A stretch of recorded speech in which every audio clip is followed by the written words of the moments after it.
Om Swastiastu. Perkenalkan, nama saya Iketut Widiaristia, NIM 24221016. Di sini saya akan membawakan resumen materi dari pertemuan pertama hingga pertemuan ke-6 pada matkul pemahaman lintas budaya 2 oleh dosen Pak Kiki Sanjaya, yang dimana topik pertama yang dibahas yaitu signifikansi pemahaman lintas budaya dalam industri perhotelan. Seperti kita ketahui, industri perhotelan sangat bergantung pada interaksi antar budaya, terutama dengan meningkatnya mobilitas global.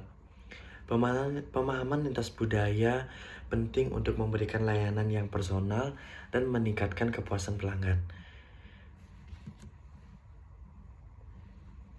Yang slide kedua yaitu memahami lintas budaya dalam perhotelan, yang dimana ada 6 sub yang harus kita pahami dalam konteks lintas budaya dalam bidang perhotelan, yaitu yang pertama ada bahasa, keterampilan berkomunikasi dalam berbagai bahasa, yaitu yang kedua norma sosial, yaitu memahami kebiasaan tip dan berpakaian. Yang ketiga preferensi kuliner, yaitu menyediakan pilihan makanan sesuai dengan budaya. Yang keempat ada menghormati kebiasaan ibadah tamu. Yang kelima ada sikap terhadap waktu, yang dimana kita memahami arti ketepatan waktu dan juga time management yang baik. Dan yang keenam ada teknologi. Kita bisa memanfaatkan teknologi untuk pelayanan yang sesuai. Next, yaitu ada studi kasus Marriott International. Marriott International menerapkan pemahaman lintas budaya melalui yang pertama pelatihan multikultural, yaitu program pelatihan yang dimana staf dari suatu hotel tersebut di berbagai negara. Yang kedua dukungan kuliner, menyediakan chef dari berbagai negara. Yang ketiga ada adaptasi antar budaya, yaitu menyesuaikan kebijakan dengan nilai-nilai lokal. Yang keempat ada pemasaran disesuaikan, yang dimana menggunakan data analitik untuk kampanye pada saat kita memasarkan suatu produk yang kita miliki. Jadi dapat kita simpulkan bahwa pemahaman lintas budaya penting untuk meningkatkan pengalaman tamu dan reputasi hotel. Hotel yang sukses melatih staf untuk memiliki kepekaan budaya dan memanfaatkan teknologi untuk menyesuaikan layanan yang berkontribusi pada kepuasan pelanggan dan pertumbuhan bisnis. Mungkin itu yang dapat saya sampaikan pada sub bidang pertama, dan kita lanjut ke sub bidang kedua. Sub bidang kedua yaitu pengenalan konteks budaya, yang dimana kita mengenali konteks budaya itu ada dua, yaitu konteks budaya tinggi dan konteks budaya rendah. Konteks budaya tinggi yaitu komunikasi yang implisit bergantung pada konteks situasional, makna disampaikan melalui ekspresi wajah, bahasa tubuh, dan norma sosial. Contohnya yaitu negara Jepang, Tiongkok, dan juga Korea. Yang kedua itu budaya konteks rendah, yaitu komunikasi yang eksplisit, langsung, dan berbasis kata-kata yang jelas. Contoh negara Amerika Serikat, Jerman, dan juga Swiss. Kita lanjut ke pengaruh terhadap pariwisata dan perhotelan. Layanan hotel dan harapan tamu. Konteks tinggi, layanan personal dan intuitif mengandalkan komunikasi nonverbal. Dan pada konteks rendah yaitu informasi yang jelas, transparan tentang layanan. Dan yang kedua yaitu interaksi antar budaya, yaitu pada konteks tinggi menghindari konflik, konfrontasi langsung, dan menggunakan isyarat nonverbal. Yang kedua yaitu konteks rendah, langsung dengan vokal menyampaikan ketidakpuasan. Yang ketiga yaitu ekspektasi terhadap panduan wisata, yaitu konteks tinggi menghargai hubungan personal dan komunikasi tersirat. Pada konteks rendah yaitu informasi yang faktual, langsung, dan terstruktur. Kita bisa lanjut. model hal dan pemanfaatnya. Model hal merujuk pada teori komunikasi antar budaya yang dikembangkan oleh Edward C. Hall, dan juga model ini membantu memahami perbedaan komunikasi antar budaya dalam meningkatkan efektivitas interaksi dalam konteks yang berbeda. Yang dimana manfaat dari kita memahami model hal tersebut ialah yang pertama, meningkatkan pelayanan pelanggan, menghindari kesalahpahaman, dan yang ketiga, kepuasan pelanggan yang lebih tinggi. Kita lanjut ke identitas budaya. Identitas budaya dalam studi lintas budaya mencerminkan cara individu dan kelompok memahami, mengekspresikan budaya mereka. Pemahaman ini di era globalisasi, terutama bagi mahasiswa, karena mempengaruhi interaksi sosial dan pemahaman peran budaya itu sendiri.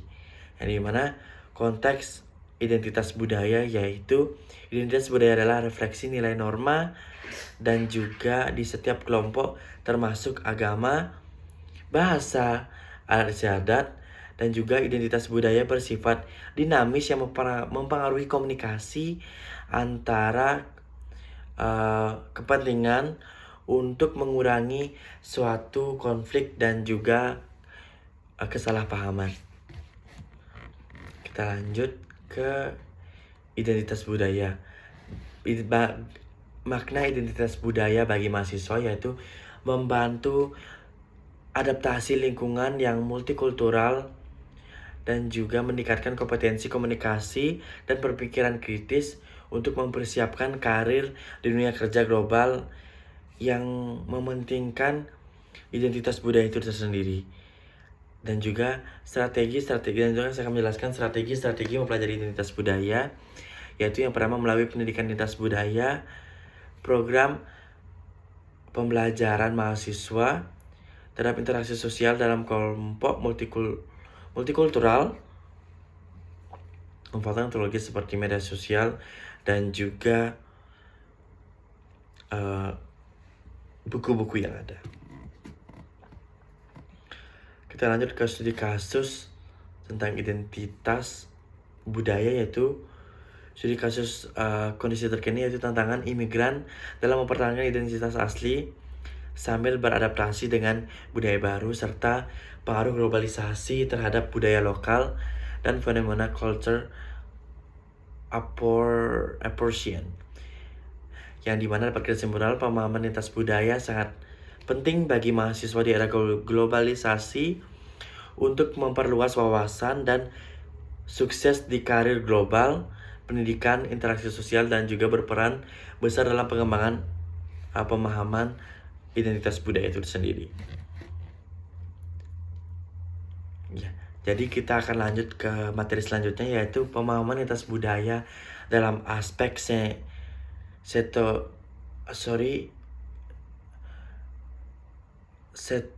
stereotip dalam pariwisata, yaitu industri pariwisata sangat bergantung pada interaksi sosial antar budaya. Stereotip adalah presensi sederhana ataupun keliru tentang kelompok budaya yang dapat berdampak positif maupun negatif terhadap pelanggan wisatawan. Di mana konsep stereotip dalam pariwisata yaitu stereotip adalah persepsi sederhana yang terhadap kelompok budaya dipengaruhi oleh media sosial, sejarah, dan juga interaksi sosial. Ada stereotip positif dan negatif yang mempengaruhi ekspektasi wisatawan dan citra destinasi. Dampak stereotip dalam interaksi lintas budaya yaitu yang dampak positifnya membantu wisatawan memahami budaya dan juga meningkatkan rasa ingin tahu. Yang kedua, yang dampak negatifnya menimbulkan kesalahpahaman, konflik, dan merugikan masyarakat lokal. Karena ada studi kasus stereotip, yaitu contoh pengelolaan stereotip terhadap wisatawan Cina, pemandu wisata Afrika, dan wisata barat di destinasi musim melalui edukasi pelatihan. Stereotip di Indonesia dan Bali, stereotip wisatawan domestik kurang menghargai budaya Wisatawan Cina dianggap kurang disiplin dan masyarakat Bali sering dipandang hanya bekerja di sektor pariwisata. Solusi meliputi kampanye kesadaran budaya, edukasi, dan promosi budaya lokal. Next, yaitu strategi kita dapat kita gunakan untuk menangani stereotip negatif, yaitu yang pertama ada pendidikan dan kesadaran budaya, pemasaran inklusif, pelatihan sensitif budaya untuk staf, serta representasi budaya yang akurat di media sosial. Dan dapat kita simpulkan bahwa pengelolaan stereotip pendidikan dan kesadaran perangkat industri sangat penting kita pelajari untuk meningkatkan pengalaman positif bagi wisatawan ke depannya. Kita next ke materi pemahaman lintas budaya dalam prinsip moral dalam industri perhotelan. Seperti yang kita ketahui, industri perhotelan adalah sektor penting dalam pariwisata global untuk menuntut penerapan prinsip moral etika tinggi untuk membangun kepercayaan hubungan yang harmonis antar tamu, pekerja, dan memiliki usaha. Etika ini mencangkup kejujuran, tanggung jawab sosial, profesionalisme, inklusivitas, dan serta menjaga privasi keamanan tamu. Penerapan prinsip moral ini tidak hanya meningkatkan reputasi keberlanjutan bisnis, akan tetapi untuk membentuk karakter profesional yang kompetitif di dunia kerja. Kita lanjut ke konsep prinsip moral, yaitu integrasi dan kejujuran, yaitu informasi yang jujur tentang fasilitas layanan. Yang kedua, tanggung jawab sosial dan lingkungan, itu menghormati budaya lokal yang berkelanjutan. Dan yang ketiga ada keprofesionalan dan pelayanan prima, pelayanan yang ramah, kebersihan, dan keselamatan. Yang ketiga ada keberagaman inklusivitas, mengakomodasikan berbagai latar belakang budaya.